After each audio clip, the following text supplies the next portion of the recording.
What is going on, guys? Welcome back to another Pokemon Sun and Moon Wi-Fi battle. First off, I want to apologize for being pretty absent on YouTube recently. It's been over a month since I've uploaded, which is the longest I've gone without uploading, and the reason for that is because I just recently graduated college. Finals week kind of fucked me up, and I was just really busy. But I should be back to uploading really frequently now, guys, so hit that thumbs up button if you're excited for my comeback. But anyway, this is a battle that I had against Ian. His team's pretty damn scary, but let's go ahead and just hop into the match here. So this team that I built, I've been having a lot of fun with. It's really bulky, and I'm using a couple Pokemon that I don't really use a whole lot, like Serena here. So I lead off with Thicky. She's out here bringing out the big-ass booty as he leads off with his Starmie. I'm guessing he expected me to lead off with Donphan, but this is perfect for me because I'm actually Choice Scarfed, so I know I'm going to be able to outspeed, and this allows me to get a nice little U-turn right from the start here as he brings in his spicy boy, the Klefki. So my best option for a switch in here is actually my Infernape, and this is a mixed Infernape. So his name's Mixtape because he's fire and because he's a mixed ape. I don't know, he has Overheat, Close Combat, Grass Knot, and Mach Punch. But Mixed Infernape has honestly always been really good. I really just like using this thing because Overheat hits really hard, and then you can catch him off guard with like a Close Combat. But anyway, he just goes straight for the Thunder Wave with the Prankster ability. He is going to be able to go first, which is unfortunate, but an Overheat is going to kill the Klefki. I'm guessing he just didn't have any switches into that.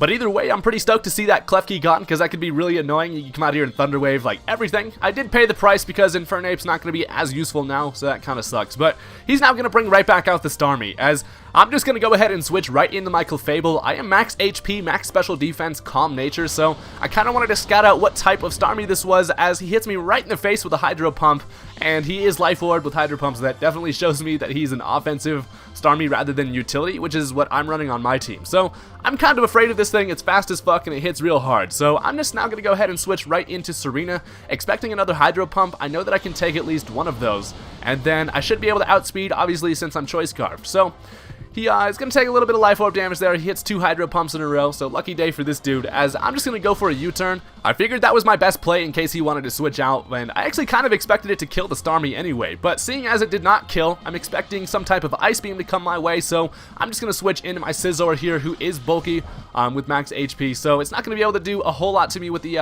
Ice Beam there, as he kills himself with the Life Orb. So that's cool. Didn't really hurt me a whole lot there, as I'm just going to go ahead and eat some leftovers here. My big meaty ass claws. That's a SpongeBob reference if nobody got it. But anyway, he's now going to bring in Death Metal here, as I don't really have anything that wants to switch into this. So I decided to just go ahead and stay in. Knockoff is actually going to knock me down to 14 HP. So those HP investments really paying off there, as I am able to get off a nice little Bug Bite there, which doesn't do a whole lot, but I really now don't have another switch into this thing, so I decided to let Scizor kind of go down here. I get one more Bullet Punch just to do as much damage as possible, but he actually went for the Pursuit, so I'm really glad that I didn't end up switching out there. And Scizor wasn't looking all that useful in this match, so I figured it was kind of worth it knocking down this here Bisharp. So I go into Infernape here. Seeing as I am paralyzed, he probably expects me to just go straight for the Mach Punch, which I do. I go for the safe play, as he's going to bring in Red Velvet, which is his Gengar there. So I don't have anything that wants to come in on a Gengar. My special defense wall just does not like poison, so I don't have anything I can bring in.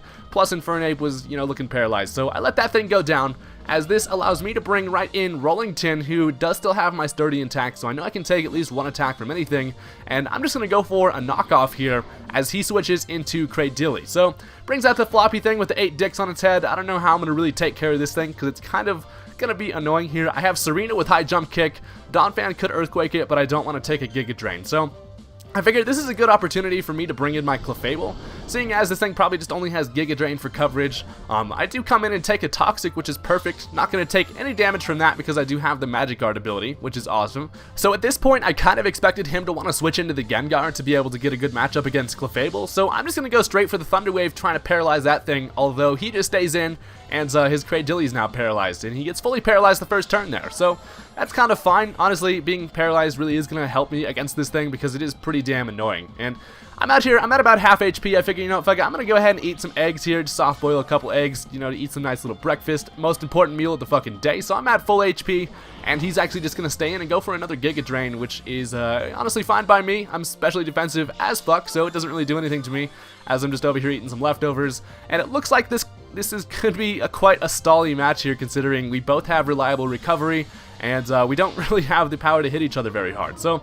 I did go for a Moonblast just to kind of scout out how much it's going to do. I do get the special attack drop, which is kind of cool, as he goes ahead and sprays some Stealth Cocks all over the place. So that does kind of suck, although my team doesn't really care a whole lot about Stealth Rock, honestly. So I'm sitting here thinking about it for a while. I don't want to throw some more moons at this thing because I'm not getting anywhere with that. So I decided to just go ahead and switch into the big booty here, as I figure, you know, high jump kick's probably going to be able to kill this thing in one hit, as he actually goes for the recover. It really doesn't matter a whole lot. This thing doesn't have anything to hit me with. It seems that Giga Drain is his only attacking move. So I go for the U-turn here, and the reason being is because I expected him to go into the Gengar. Had I went for the high jump kick and he switched into Gengar, I would pretty much just like fuck myself up with the high jump kick. But I just get right back into the Clefable, which is actually going to work out because he goes for the Toxic.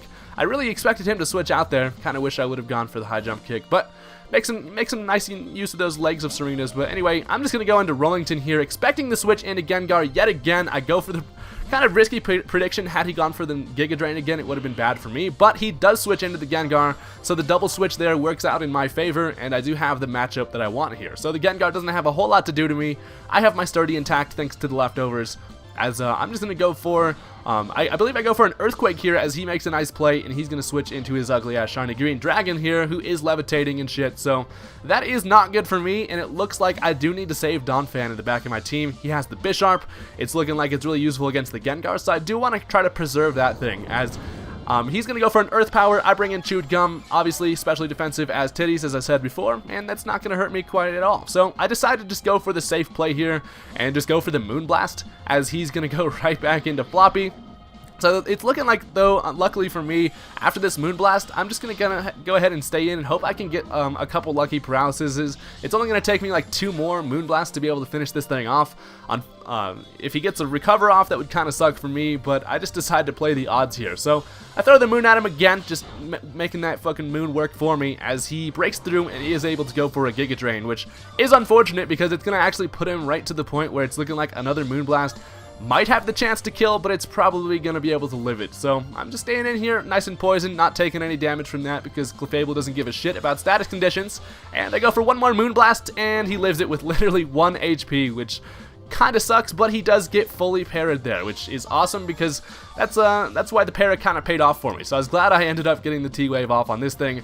Now all I've got to do is just go for one more Moonblast, and that is a dead Cradilly, and with his special Wallow gone, it's looking like I have a lot more free range in this battle with Serena. So I was really just worried about going for the high jump kick and then him switching into the Gengar, but don't really have to worry about that thing anymore, so that's taken care of. Now he's going to go into Gengar, and it's actually kind of interesting because he's like the shadow of Clefable. If you've ever seen that picture where it's like literally Gengar's like the shadow of Clefable, I don't know, it's pretty awesome. But anyway, fucking crazy shit just happened. He went for a Sludge Bomb, and I lived it with 1 HP, which was insane.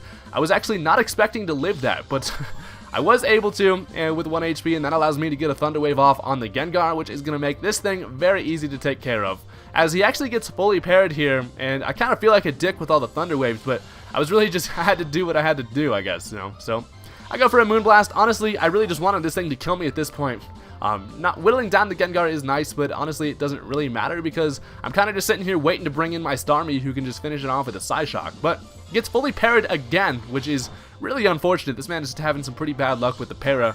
Honestly, it just would have been way quicker had he not been paralyzed, but the para gods were being nice to me apparently today. But he finally breaks through. He is able to get off another Sludge Bomb, and that is going to kill my Clefable, but that's completely fine. So it looks like the Shadow beats the original on that one, but it gets hurt by a little bit of Life Orb. This allows me to bring right in Starmie. Obviously, I'm faster because he's paralyzed, and he does still have the High Dragon on his team, so I can't really go for the Psyshock safely, so I just go for the Scald.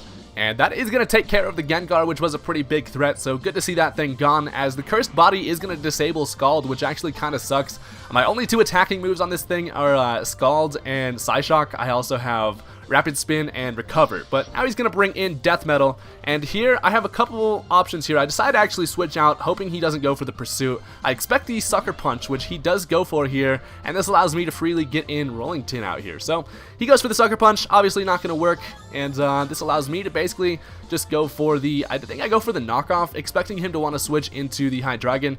This whole match, I was actually very afraid of that thing actually being Choice Scarfed, because had it been Scarfed, it would have been a pretty big problem. But going for the knockoff here, he actually shows me that he is Choice Specs, which is actually probably scarier, honestly, because that thing hits like a fucking truck. But I get rid of the Specs, which is awesome, and at this point, I'm able to go ahead and go into Starmie. I just decided to sack this thing off to be able to freely bring in my Serena, who does have Play Rough, which does finish off the rest of his Pokemon there. So down goes Starmie, but for good reason. That allows me to bring in a nice little revenge switch, and Thicky comes out to save the day. So Choice Scarf is going to allow me to outspeed the rest of his team, and a Play Rough is going to take care of the three-headed dragon, which is awesome. I also do have the Queenly Majesty ability, which makes it so I'm not affected by priority moves, so I don't have to worry about the Sucker Punch from Bisharp. So he brings that thing out. He actually does go for the Sucker Punch, is going to activate my ability. He probably just forgot about that. And one more Play Rough is going to take care of the Bisharp. So that is going to be the end of the battle there. That was a pretty interesting one, honestly. I've had a lot of fun with this team, so I'll probably have some more battles up with it, just kind of showcasing it. But anyway, thank you guys for watching. Don't forget to hit that like button if you enjoyed. Also, subscribe for more Wi-Fi battles, and I will see you guys later. Peace out.